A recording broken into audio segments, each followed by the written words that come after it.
अच्छा जी, अस्सलाम वालेकुम। फ़र्स्ट ऑफ़ ऑल, अब जो हम लोग लेक्चर जो है, आप कह लो कि एक टॉपिक जो हम डिस्कस करने जा रहे हैं वो है जनरेशंस ऑफ कंप्यूटर। बहुत से स्टूडेंट्स को जनरेशंस ऑफ कंप्यूटर वाले टॉपिक में भी इशू था, इसलिए मैंने सोचा कि इसके लिए भी मैं एक वीडियो बना लूँ। तो जनरेशंस ऑफ कंप्यूटर वाला जो टॉपिक है, इसमें हम लोग देखेंगे कि कंप्यूटर की कितनी जनरेशंस हैं और हर जनरेशन में क्या क्या टेक्नोलॉजी यूज़ हुई हुई है।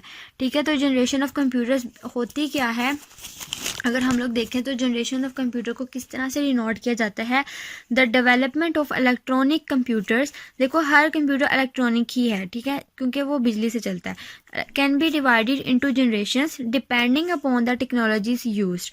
ठीक है, अब जनरेशंस में उसको किस तरह डिवाइड किया गया है कि जो जो टेक्नोलॉजी उसके अंदर यूज़ हो रही है।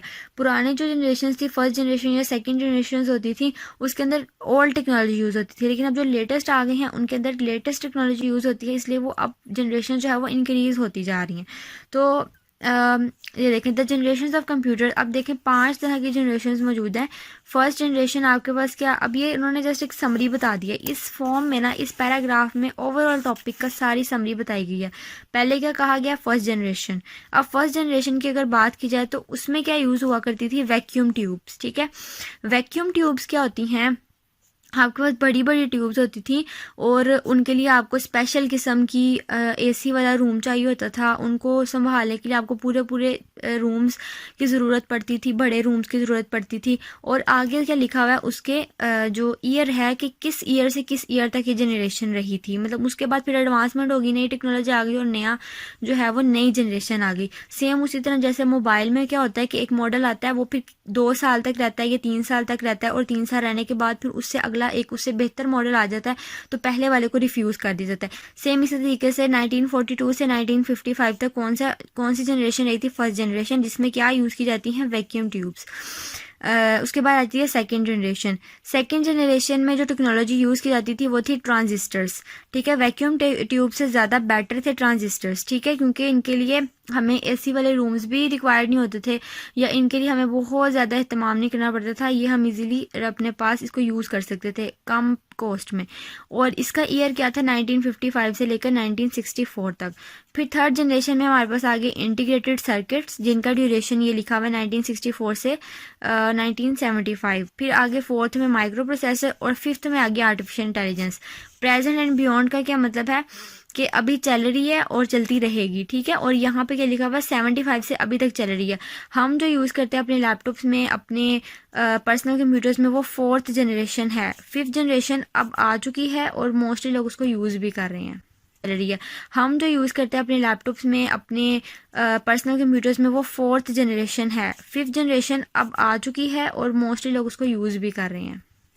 अच्छा स्टूडेंट्स, अगर हम लोग फर्स्ट जनरेशन की बात करते हैं ना, देखो अब ना मैं आपको बस इसकी ट्रिक्स बताऊंगी कि इस क्वेश्चन को हैंडल कैसे करना है। हर एक के लिए ना अब आपको ना ईयर लिखने की ज़रूरत नहीं है या इतनी डिटेल्स में जाने की ज़रूरत नहीं है। आपने मेन बातें लिखनी है और उसको खुद एक्सपैंड करते जाना। जिस तरह मैं आपको क्लास में बताया था कि अगर एंड टाइम पे आप लोगों को कोई क्वेश्चन आ जाता है जिसकी आपकी प्रॉपर तैयारी नहीं होती, आप लोगों से याद नहीं हो रहा, तो उसके लिए आप ज़रूरी नहीं है कि आप लोग लिखते जाओ, बस लिखते जाओ, ठीक है, या पढ़ते जाओ, रटा लगाते जाओ।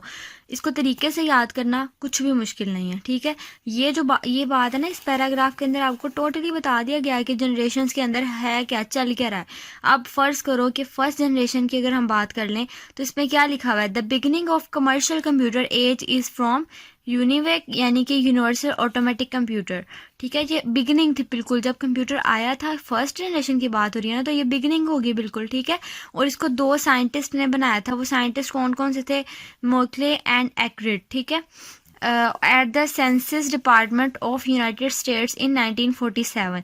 आप इसको अगर लिखना चाहो तो आप जैसे इसको इस तरह से लिख सकते हो कि the beginning of commercial computer age is from UNIVAC, यहाँ तक करके यानी यूनिवर्सल ऑटोमेटिक कंप्यूटर तक लिख लो।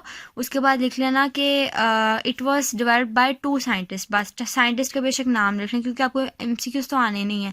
ठीक है, फिर आगे क्या लिख लेना, first generation computers were used during 1942 to 1955। ठीक है, ये बस यहाँ तक लिखने होने के बाद they were based on vacuum tubes. ये बात मैंने आपको पहले ही बता दी कि इसमें वैक्यूम ट्यूब्स होती थी, बड़ी बड़ी ट्यूब्स होती थी, उन ट्यूब्स की मदद से इसको ऑन किया जाता था, इसको यूज़ किया जाता था। Examples of first generation computer, अब एग्जाम्पल्स क्या हैं, एनीवैक एंड यूनिवैक 1 एटसेट्रा। ठीक है, ये 2 इसकी एग्जाम्पल थी। इसमें क्या क्या लिखा होगा, बिगनिंग ऑफ कमर्शियल कंप्यूटर थी, फर्स्ट जनरेशन कंप्यूटर। उसके बाद क्या लिखोगे कि 2 साइंटिस्ट ने इसको बनाया था, और तीसरी बात क्या लिखोगे, इसके अंदर वैक्यूम ट्यूब्स यूज़ होती हैं, और ये इसका एरिया था, मतलब कह लो कि जो इसका ड्यूरेशन था, और इसकी जो फर्स्ट जनरेशन कंप्यूटर्स के एग्जांपल हैं उनके नाम ये 2 थे।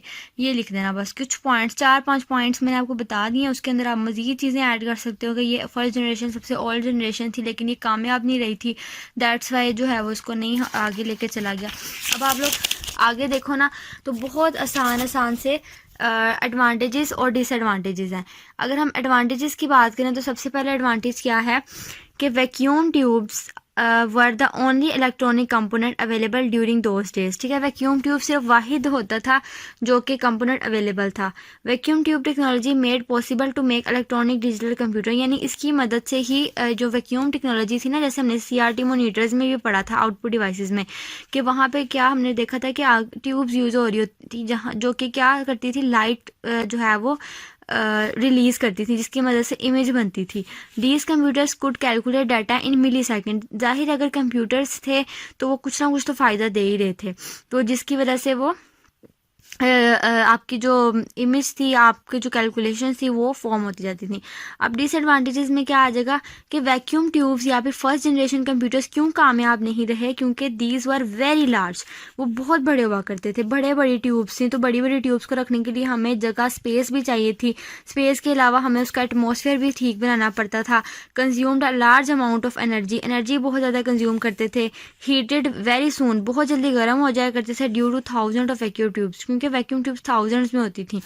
रिलायबल नहीं थे, रिलायबल का क्या मतलब होता है कि लॉन्ग लास्टिंग नहीं थे, लंबे अरसे तक नहीं चलते थे। Air conditioning was required, air conditioning हमें रिक्वायर्ड होती थी। कांस्टेंट मेंटेनेंस हमें करनी पड़ती थी। नॉन पोर्टेबल, यानी उठा के कहीं और नहीं लेके जा सकते थे।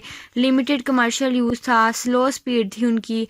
ठीक है, ये सारे, ये नॉन वर्सेटाइल, मल्टीपल टास्क नहीं परफॉर्म करवा सकते थे। वेरी फॉल्टी, हर वक्त इनमें फॉल्ट आते रहते थे, जिस वजह से उसको रिजेक्ट कर दिया गया था। उसके बाद हमारे पास क्या आई है, सेकेंड जनरेशन। सेकेंड जनरेशन की अगर हम लोग बात करें तो सेकेंड जनरेशन में आप लोग देखोगे इसका ड्यूरेशन है 1955 से लेकर 1964 तक। अब इसमें उन्होंने क्या बताया है कि these scientist of Bell laboratories develop transistor in 1948। ठीक है, बस इतना यहाँ तक कर लेना। उसके बाद आगे क्या लिखोगे, the transistor was used in second generation computers. ठीक है, ट्रांजिस्टर्स यूज़ किए गए थे। फिर उसने एग्जांपल दे दिए, जैसे पहले उसने फर्स्ट जनरेशन की कंप्यूटर्स की एग्जांपल दी थी, सेम उसी तरह इसकी भी एग्जांपल दी है। IBM 7094 series, IBM 1400 series and CDC 164 etcetera. ठीक है, ये सारी उसने एग्जांपल्स दे दी हैं सेकेंड जनरेशन की। तो सेम उसी तरह जैसे उसके एडवांटेजेस थे, उसी तरह से सेकेंड जनरेशन की भी एडवांटेजेस हैं। Smaller in size as compare to first generation computer, यानी ये जो कंप्यूटर्स हैं वो स्मॉलर इन साइज होते हैं जैसे फर्स्ट जनरेशन कंप्यूटर की निस्बत। ठीक हो गया। उसके बाद क्या है, मोर रिलायबल हैं, यानी पायदार होते हैं, एफिशिएंट होते हैं, इन जल्दी हीट अप नहीं होते, एयर कंडीशनिंग रूम की ज़रूरत भी नहीं होती। ठीक है, बेटर पोर्टेबिलिटी का क्या मतलब है कि इसको आप कैरी करके कहीं भी लेके जा सकते हो। बेटर स्पीड है, फास्टर है। ठीक है, उसके बाद जो आपके फर्स्ट जनरेशन कंप्यूटर से उसमें मशीन लैंग्वेज यूज़ होती थी। मशीन लैंग्वेज कौन सी होती थी, जो कि लो लेवल होती है, जो कि इंसान नहीं समझ सकता। लेकिन जो सेकंड जनरेशन थे उसमें क्या था, आपकी यूज़ होती थी असेंबली लैंग्वेज। ठीक है, असेंबली लैंग्वेज एक स्टेप आगे होती है। डिसएडवांटेजेस में इसका क्या आएगा कि इसके अंदर एयर कंडीशनिंग भी रिक्वायर्ड है। ठीक है, एयर कंडीशनिंग किस तरीके से रिक्वायर्ड है कि मतलब आपके पास रूम्स होने चाहिए, ये स्पेस ज़्यादा नहीं लेते, बट इसमें AC रिक्वायर्ड होता है। कांस्टेंट मेंटेनेंस इसकी होनी चाहिए। Commercial production was difficult, costly होता है। वर्सेटाइल ये भी नहीं है, डिफरेंट टास्क ये भी परफॉर्म नहीं कर सकता। ठीक है, punch card were used for input, और इसमें पंच कार्ड्स को यूज़ किया जाता था। थर्ड जनरेशन आ जाती है जो थोड़ी सी लेटेस्ट थी। थर्ड जनरेशन में इंटीग्रेटेड सर्किट, ये देखो सर्किट बना हुआ है, ये सर्किट्स यूज़ किए जाते थे। अब आप इसमें क्या लिख सकते हो कि इट वाज डेवलप्ड, जो जैक था, Jack Kilby, develop the integrated circuit in 1958 में उसने बनाया था।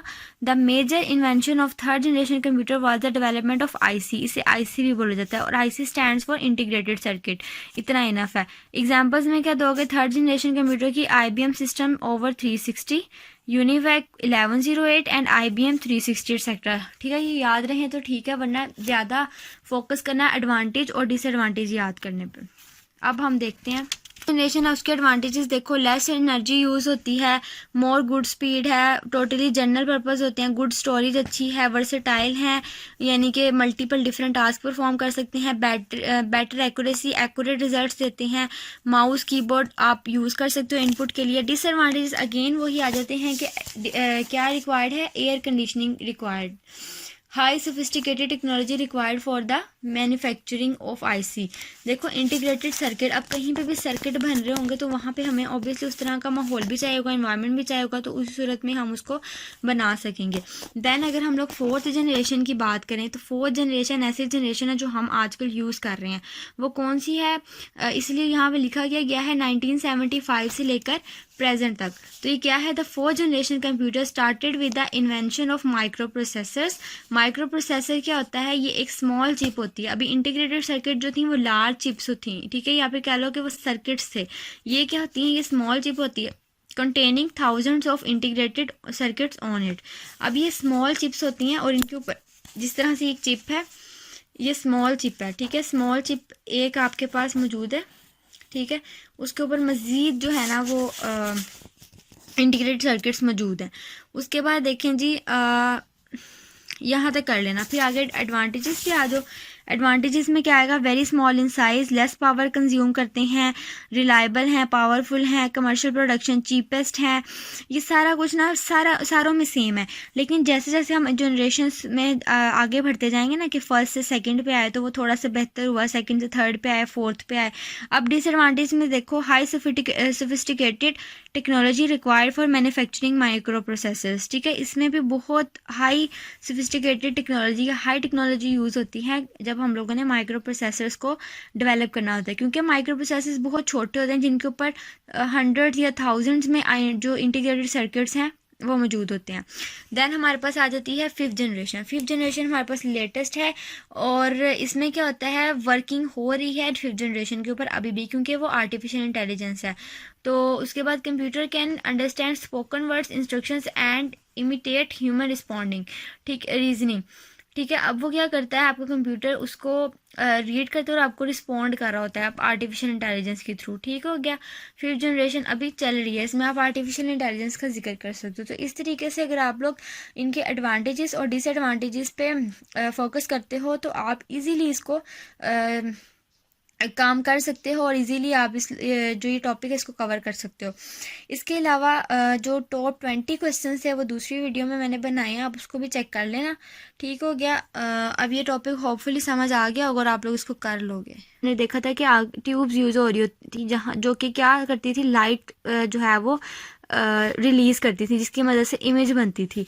These computers could calculate data in millisecond. जाहिर अगर कंप्यूटर्स थे तो वो कुछ ना कुछ तो फ़ायदा दे ही रहे थे, तो जिसकी वजह से वो आपकी जो इमेज थी, आपकी जो कैलकुलेशन थी वो फॉर्म होती जाती थी।